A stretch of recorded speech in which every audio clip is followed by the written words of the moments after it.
ਘਰ ਦਾ ਬੱਚਾ ਕੁਰਾਨ ਹਿਫਜ਼ ਕੀਤਾ ਤੇ ਉਹਦੇ ਪਿੱਛੇ ਘਰ ਦੀਆਂ ਔਰਤਾਂ ਔਰ ਮਰਦ ਤਰਾਬੀਆਂ ਪੜ੍ਹ ਸਕਦੇ? جی بچے نے قرآن حفظ کیتا ہے کی کرنا؟ بچہ اگر نابالغ ہے تو وہ تراویح نہیں پڑھا سکتا بالغ افراد کو۔ یوں ہی اگر وہ بالغ بھی ہے لیکن شرائط امامت پر جو ہے وہ پورا نہیں اترتا تو بھی جو ہے وہ نہیں پڑھا سکتا۔ تو آپ کے بچے نے اگر قرآن کریم حفظ کر لیا ہے، یہ سعادت کی بات ہے۔ آپ کو اس کا تراویح کا اگر جو ہے وہ پارا جو ہے وہ پکا کرانا ہے، منزل پکی کروانی ہے، اس کا دور کروانا ہے، تو اس کے اور مختلف جو ہے وہ جائز طریقے ہو سکتے ہیں، لیکن خامہ خواہی میں اگر وہ امامت کا اہل نہیں ہے تو اسے لوگوں کا امام بنا کر لوگوں کی نمازیں ضائع کرنے کا گناہ اپنے ذمے ہرگز نہ لیجیے، نہ لوگوں کی نہ اپنی نماز۔ بسا اوقات جو ہے وہ فیملی میں اپنے گھر کے اندر ہی بچے کو آگے کھڑا کر دیتے ہیں۔ اب بچے کو مسائل نماز ہی نہیں پتہ کہ کس صورت میں سجدہ سہو لازم ہوتا ہے، کس صورت میں نہیں ہوتا،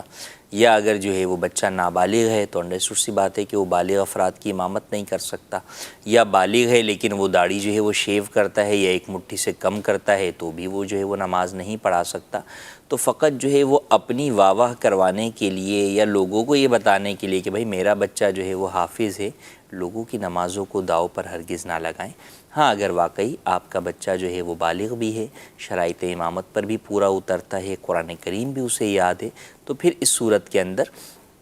جہاں تراویح کی صورت بن سکتی ہے وہاں پر اسے سماعت یا تراویح کی امامت کے لیے کھڑا کیا جا سکتا ہے۔ مگر جو گھروں کے اندر تراویح کا اہتمام کیا جاتا ہے وہاں اس بات کا خیال رکھنا ضروری ہے کہ نماز عشاء کی جماعت جو ہے وہ مسجد محلہ میں ادا کرنا ضروری ہے۔ اگر خواتین